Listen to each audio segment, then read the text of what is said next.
welcome to another episode of Tina Renee's Dollhouse. I'm your host, Tina Renee, and I've got a treat for you today. For all you hip hop heads, get ready, because I have a rapper in the house. Help me welcome Hazerd. Welcome, Hazerd. That's all you got? That's it? What? That's it, that's all? That's it, that's all. That's it. Please no. Okay. What's going on? There you go. Okay, so now Hazerd, you are a up and coming rapper. Yes. Correct? Okay. So go ahead and tell us a little bit about yourself first, and then we'll get into your mixtape that you've got coming out here soon. So a little bit about yourself. 25 years old. I've been doing this since I was about, I want to say like 13, 14 years old.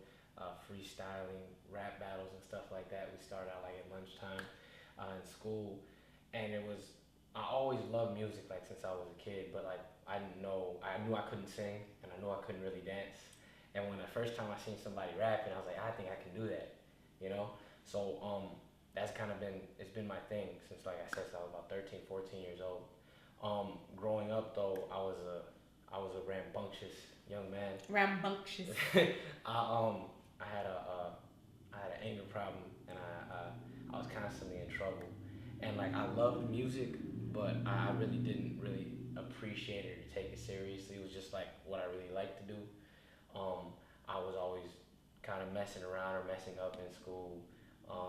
All my teachers, my principals, and whatever the case was, knew my mother by her first name, had her number on speed dial. And as I got older, instead of maturing and growing out of it, it kind of got worse to the point where I eventually got myself incarcerated, and I landed behind bars. And I was there for about 9 months. I was released, and I was like, okay, I'm straight now. I'm good. We're gonna go now. I thought I was on the right track, and back to square one again. I was arrested again. At that point, they really sat me down. I did 5 years in state, and I was just released about 4 or 5 months ago now. And like now, I kind of got my feet under me, and I'm serious because I'm taking an approach that I haven't before. You know what I mean? I'm appreciative, first of all. I'm appreciative of life in general, and I appreciate the gift that I've been given, because I do feel like it's a God-given gift, and I'm appreciative of it now. And it's like, I understand the fact that not everybody can do it, and I understand the fact that it's really competitive. There's a lot of people out there, but I know it's what's for me. And instead of being arrogant about it or being like, yeah, I got this, it just made me want to work harder. You know what I mean? Okay, so now you said growing up you were in quite a bit of trouble. Is there anything that was sparking that? Was your home life pretty okay? You were just like I had like the coolest mother in the world. Mm-hmm. Like she was so supportive, really strict. Like she didn't play that. Like it's funny because the type of mother that I have, you would think that I would have been like on the straight and narrow. Because I mean I have 2 sisters and a little brother, and I got 2 sisters in college, and I got a brother that's a high school all-star.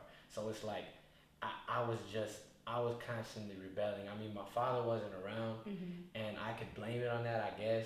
But I think that that had a little bit to do with it, not having a constant male role model, definitely. But like I said, I think it was more just me personally, and like I said, growing up, like having like anger issues and not knowing how to put that out there in a positive way, which I had music, which should have been enough for me, or should have, that's what you would think. But yeah, I gotta give all the love in the world to my mother. You know what I mean? She's a wonderful woman who raised me, and I think I like to say that I did what I did, and I became who I became, and I am who I am.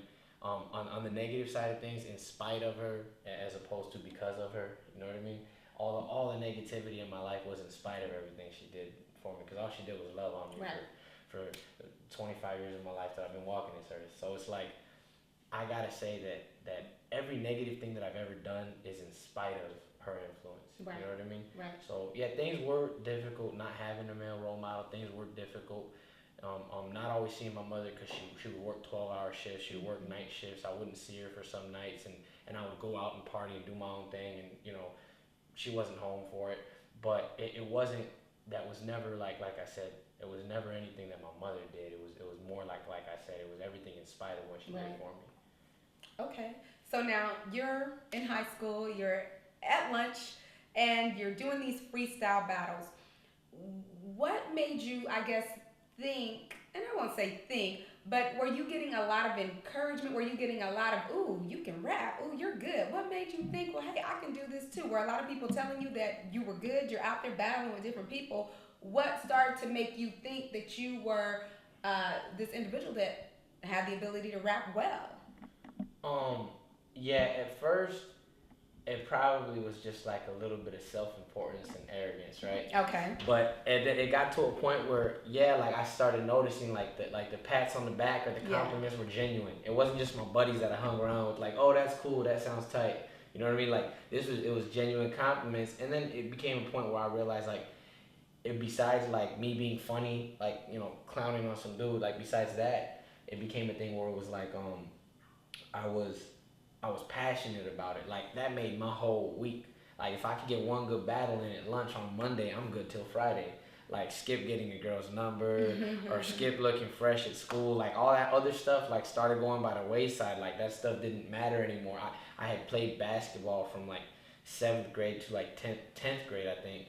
And like that went away. I didn't care about any of that. Like if my whole day was straight, my whole week was good if we could go find us a battle and I could do my thing. Like it literally became more than just the compliments and the pats on the back. It was like a passion for me. Like I loved it. I really did. It was like a high feeling that I couldn't get anywhere else from anything else. You know what I mean? And that was when I was like, okay, this is what I'm gonna be doing. More than people telling me I was good, more than the validation I got from other people, it was like what I felt inside. Like I loved it.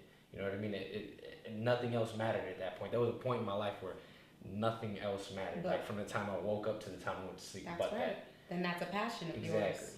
Okay, now so unfortunately you have your run-ins with the law. Yeah. So now while you're in there for the first term, that I think you said you did about 9 months. Yeah. Were you in there just writing raps? What were you doing in there in terms of your career? Were you thinking about, okay, when I get out of here, this is what I'm going to do with my career? I'm going to, I know you were writing raps in there, right? Yeah. Okay.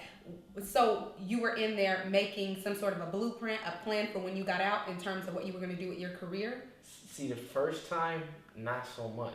Okay. And that's where I think I messed up, and that's why I think I went back, because the first time I was like, yeah, when I get out, I want to do that, but it wasn't something that I necessarily did like that, like map something out.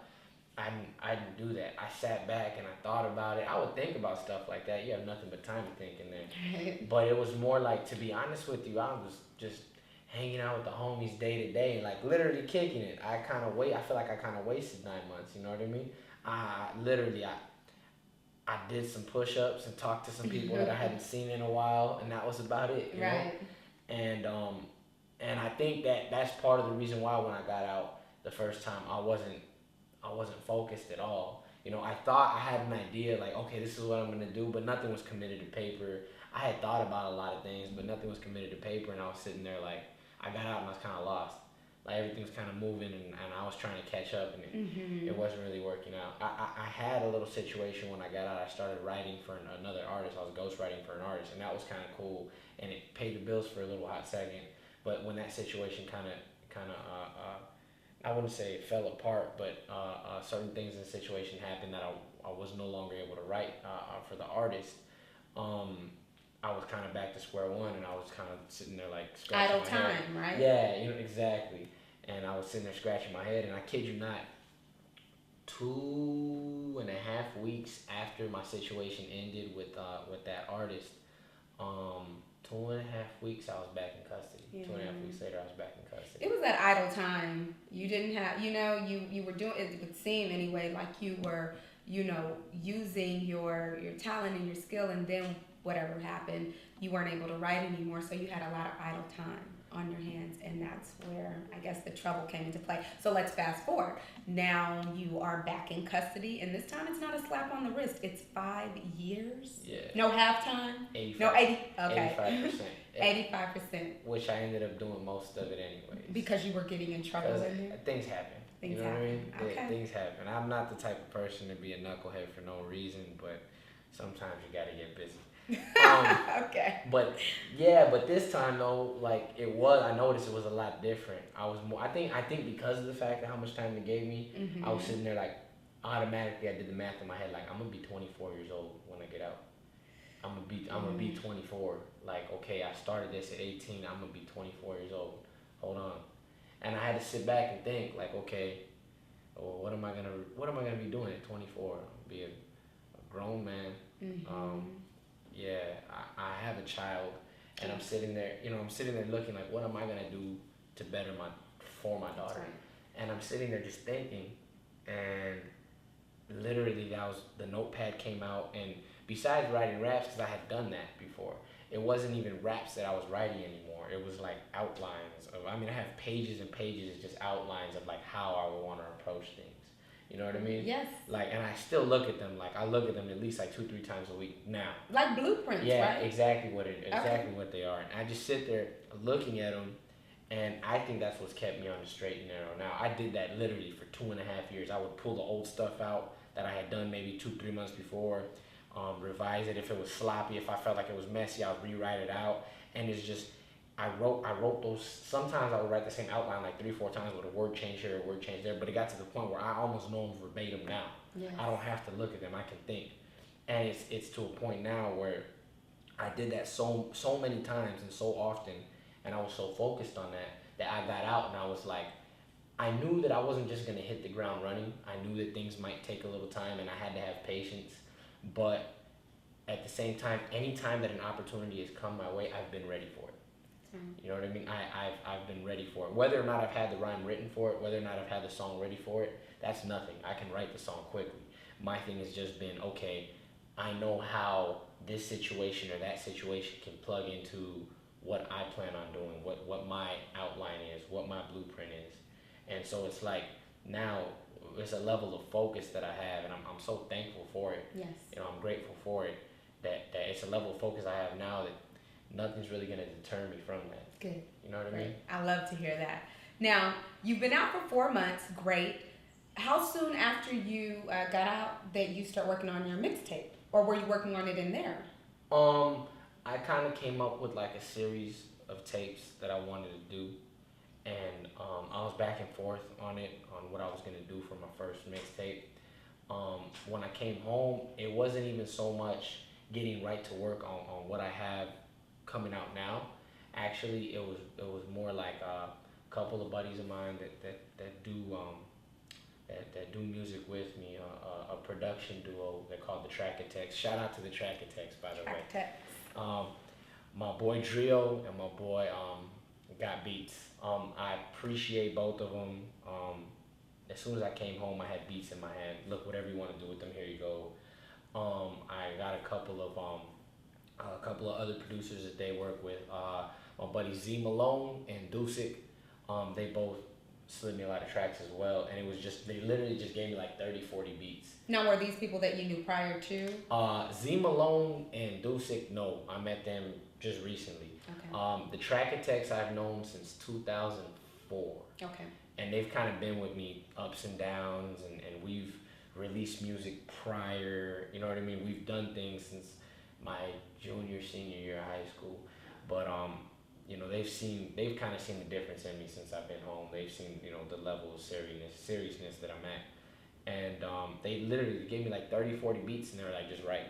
Yeah. And when you want to record, let's record. And I just started writing.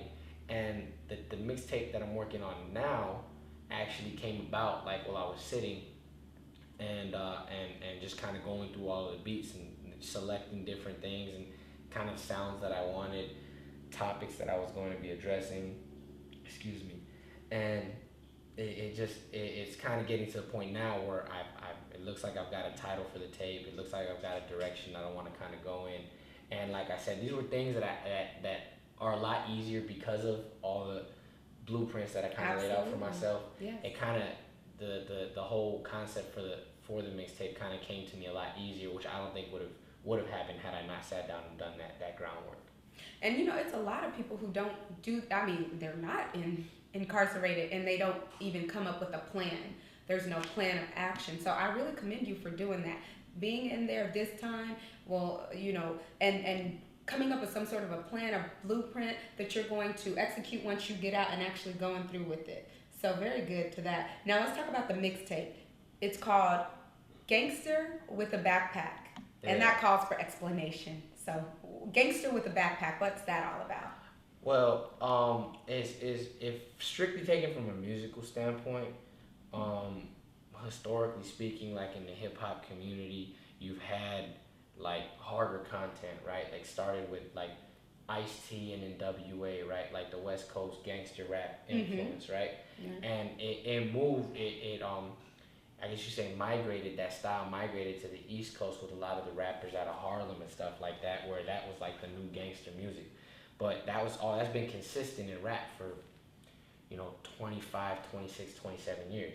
And that was always kind of like a subgenre in rap. It was always, okay, you got gangster music. Mm-hmm. And on the flip side of things, you had like the cats like A Tribe Called Quest, Q-Tip, you had um Buster Rhymes. Mm-hmm. You had these rappers like this who were they kind of, sometimes it was almost an insult depending who it came from, but it was like, oh, that's backpack rap. That's the backpacker stuff. Those are the kids with the backpacks. They got the MPC, the beat making drum machine in their backpack. They got their headphones on and they're walking around wearing bright colors. You know what I mean? Those are those cats. And it was always lyrically driven hip hop, like real lyrical hip hop. They were talking about something, Mm-hmm. and their rhyming patterns were complex.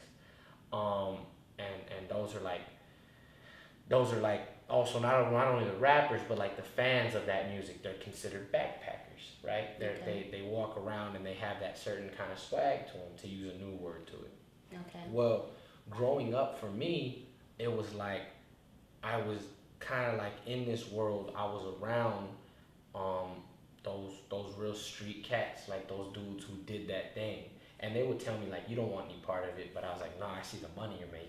That Right. and it was ignorance on my part, but it was like no, I want that. I was stubborn, I was hard Mm-hmm. headed.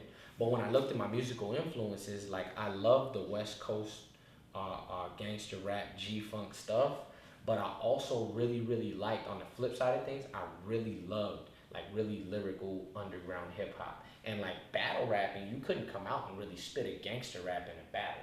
Like you had to come and clown on a dude's shoes, or talk about his shirt, or laugh at how he had buck teeth, or you know what I mean. You heard a rumor about his mom. That's going in the rap, no holds barred. So it was like real lyrical, and I appreciated those cats that were really lyrical. Sometimes people would tell me like, oh, on this song you don't gotta go so hard, like dumb it down a little bit, use a little bit less of a lyrical style. You're doing too much. And it was like, I remember sitting back like kind of getting like frustrated about it. I felt like they were trying to tie my hands, Mm-hmm. when all they wanted me to do was try to come up with like a radio hit or whatever it was. Something more commercial. Something more commercial, exactly. And then I thought about it and thought about it and thought about it, and that's where the title of the tape came out, like a gangster with a backpack, because it's such a contradiction. It really is. Like if you look at gangster music and like backpack rap or whatever it is, if you want to call it that, like it's such a contradiction, but it describes me perfectly. Like I understand that it's the opposite, but it describes me perfectly. Like I mean, I have the cover art. I'm gonna be releasing that pretty soon, and like when you see the cover, you can get the concept more. But it describes me, and it describes my musical influences just from a hip hop perspective. Because I mean, I'll listen to some other stuff. I'll be on like the Chili Peppers and the Beatles. Like I love that. You know what I mean? But like hip hop wise, like the backpack rap and that real hard gangster rap, those that's where I pull my influences from. So a gangster with a backpack is literally me with my backpack, like from a fan's perspective, and then also what I rap, my content. That's the easiest way I could explain it. Somebody's like, well, what's your sound? A gangster with a backpack. I like that. Okay, now if you had to pick one track from the I would call it an album or mixtape. If you had to pick just one track and that you just really are feeling and feels the best, which one would that be and why? Um, we got a track. It's possibly the first single off of it. Like we're really trying to like push it like it's an album, because it's all original music. We're not really jacking for beats on this one. We're probably gonna go strictly original music on it. So possibly the first single you said feels good. It's called I'm Golden. I'm golden. I'm golden. It's a reference to the Golden State in a way. You know, I was born and raised Southern California, but also it's like I'm good. Like it's like like the song feels good because I had got out and there was a part of me that's like real hard edged and like I just got out the joint. Yeah. But then there was a part of me that was like, wow, I'm straight now. Like I'm all the way good, and it was like it came out like I'm golden. Like it felt good, and the title of the song actually came to me when I was actually still incarcerated. I was brushing my teeth, and I was sitting there like, man, I'm gonna be out in a week. Like I'll be golden, and it came to me like it was funny. I was like, that's gonna be a song. I'll figure it out when I figure it out. I left it alone. Didn't try to write anything to it. Anything. I come home, dude puts a beat on, and puts a beat on. I'm like, who is this? And it was my boy got beats. He put the beat on. And I'm like, who is this? He goes, oh, this is the guy I was telling you about, Deuce It. And I was like, okay, like play that, let that run. I sat there thinking. I mean, I wrote the song in like 15 minutes, and it was so effortless and flawless for me. And I just remember sitting back thinking, man, this feels good. So is it safe to say, you know, a lot of times you say, oh, I'm good. Can I say, I'm golden? That's what I want people to say. That's exactly what I saying that's that. Exactly I like what that. I want people to say. So you out there in internet land, instead of saying, I'm good, let's just say, I'm golden. That sounds smooth. I like that. I like that, Hazerd. Okay, now, you know, we have all type of aspiring rappers out there who they go through the ups and downs. They get incarcerated. And that's the unfortunate side of it. But at the same time, you don't give up. You keep going, and you reach success at some point. What advice would you give to that aspiring rapper out there who's maybe listening and saying, you know what, I'm going through that, or I went through that, and I really, you know, didn't feel like it was any hope, or I want to give up? What would you say to that individual to keep in there? I mean, you've been through it all. You just got out of the penitentiary, and now you have your mixtape. And we're going to hear a little bit from you in a minute to see what you really got. But what would you say to that individual who's aspiring to be a rapper? I would have to say that understand that there's like competition in anything that you do. There's a bunch of people trying to do anything worthwhile. Yes. Right? So if you want to be a doctor, you're not the only one. If you want to be a lawyer, you're not the only one. You want to be a football player, you're not the only one. Because it's something that's worthwhile. Yes. It's something that's at the end of the day, it's going to really pay off financially and personally. Like you're going to feel like you did something. So to me, anything worth having is not going to be easily obtainable. That's right. So I would just say, understand first of all, if you're in a situation like mine where you just released and things like that, don't expect to hit the ground running. Mm-hmm. You're not just going to come out and like magically somebody's going to know that this ill unsigned rapper just got out and I need to go to him and put him in $1 million studio and we're going to sit him down and give him a record contract with all kinds of cars and clothes and jewelry and a house, and that's not going to happen. Right. You're going to get out, it's going to be crickets. Nobody knows who you are. You didn't put in that work. You haven't built a name for yourself. Just because your homie down the block knows you on cell block A or whatever the case is, doesn't necessarily mean that, you know, those cats over there are going to translate to the street for you. They're still in there. You know what I mean? So that little fan base that you think you built up because everybody was telling you were hot while you were there or whatever the case is means nothing. Nothing. When you're out on the street. So you need to understand that you need to do that all over again. All that work that you thought you put in behind bars is nothing if you don't do it twice as hard out here, 10 times as hard as out here. So it's like, I would just say to be patient and understand that not everything's going to happen overnight. But at the same time, being patient, don't get lackadaisical, work hard. Just put a lot of work in, and when you finish putting work in, put some more in. And when that shift is over, do another one. Because it's not going to be enough. No matter what you do, it's not really gonna be enough to just get out there like, oh, let me see if I can go to my boy's house, cut a song, I'm gonna throw it on the internet, let me put it on YouTube, and boom, I got 1 million views, and that's it. It's not gonna work that way. That's right. So I would just say, work. Like to anybody out there that wants to do this, work. I'm not there yet. I'm not where I want to be at, and where I want to be at, I don't really know. I just understand that I'm working right now.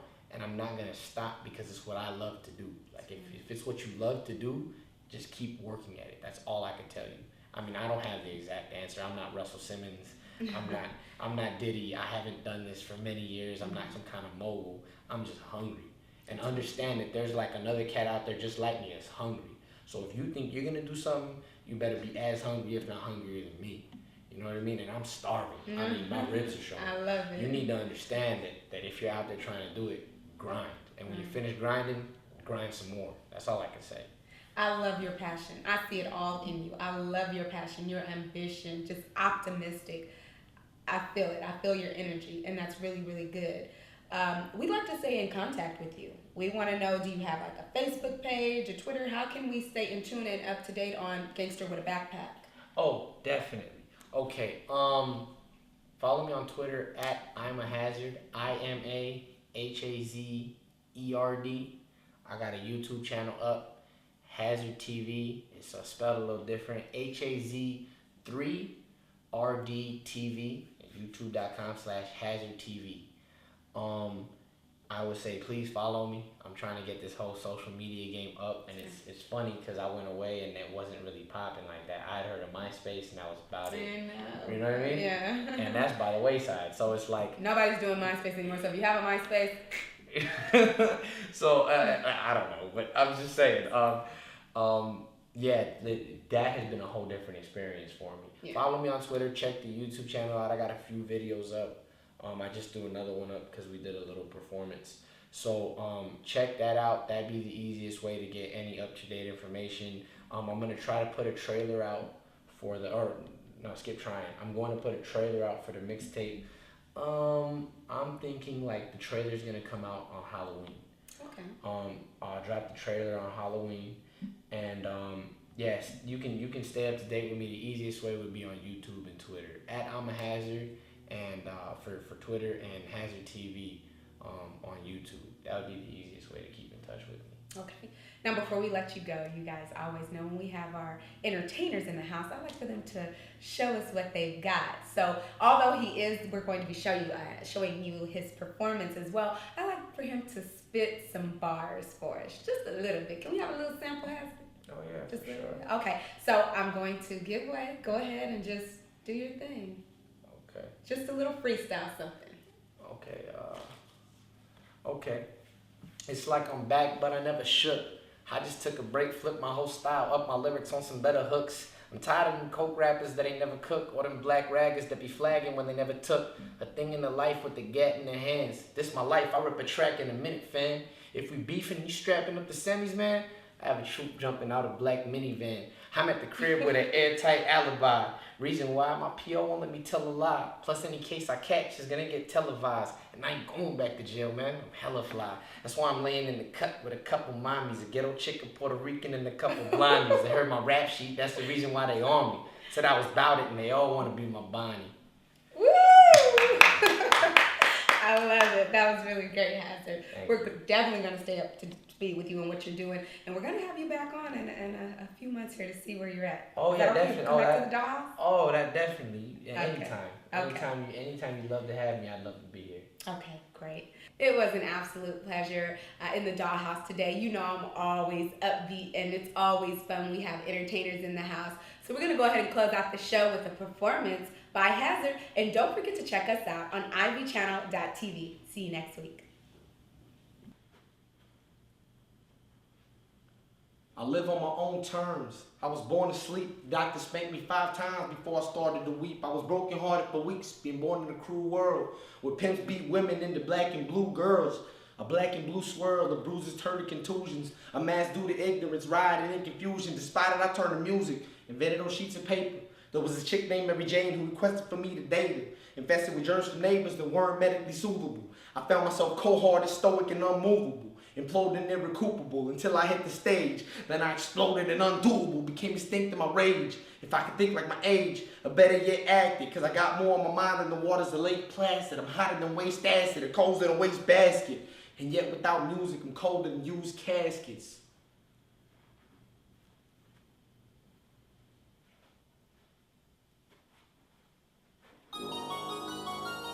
Yeah, Hazerd to the mic. Shout out to Deucey, the track text music, I got you.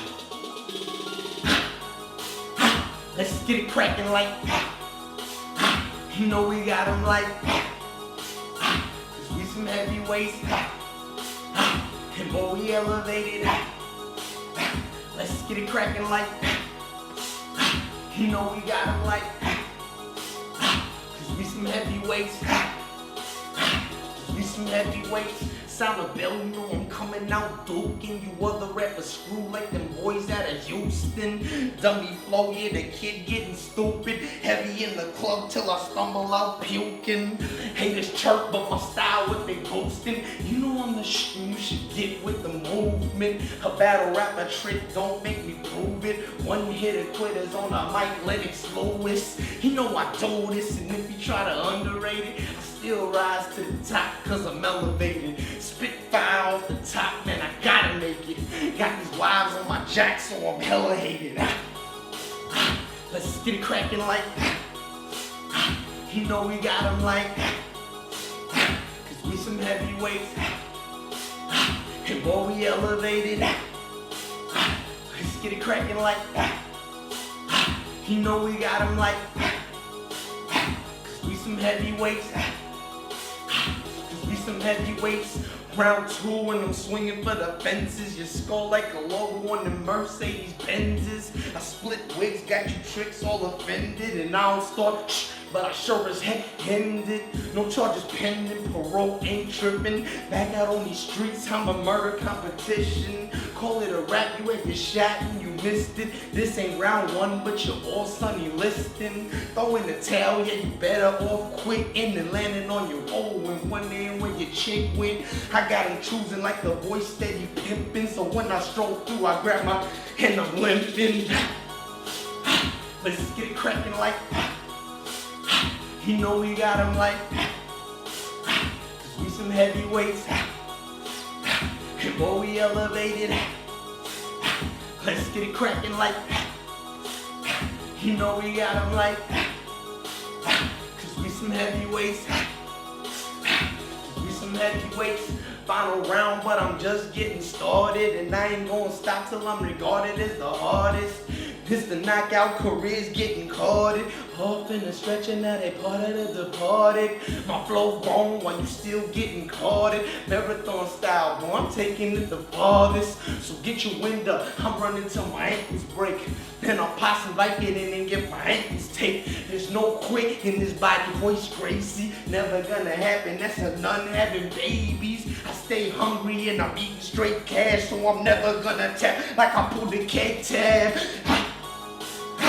Let's get it cracking like, you know we got them like, cause we some heavyweights, and boy we elevated. Let's get it cracking like, you know we got them like, cause we some heavyweights, boy we elevated. Yeah. Hey yo, Deuce, track text music, beats, drill. Told you, I got you. Once again, it's Hazerd to the mic. You know what it is.